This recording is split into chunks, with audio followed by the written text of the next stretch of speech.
جب تم ان پر نگاہ ڈالو تو خیال کرو کہ بکھرے ہوئے موتی ہیں،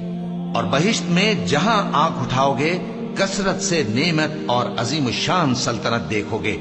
ان کے جسموں پر دیبا اور اطلس کے سبز کپڑے ہوں گے، اور انہیں چاندی کے کنگن پہنائے جائیں گے، اور ان کا پروردگار ان کو نہایت پاکیزہ مشروب پلائے گا، فرمائے گا یہ تمہارا صلہ ہے اور تمہاری محنت ہمارے ہاں مقبول ہوئی۔ اے نبی صلی اللہ علیہ وآلہ وسلم،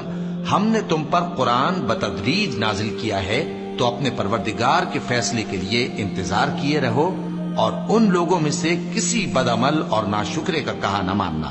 اور صبح و شام اپنے پروردگار کا نام لیتے رہو، اور رات کو بڑی دیر تک اس کے آگے سجدے کرو اور اس کی پاکی بیان کرتے رہو۔ یہ لوگ دنیا کو دوست رکھتے ہیں اور قیامت کے بھاری دن کو پس پشت چھوڑے دیتے ہیں۔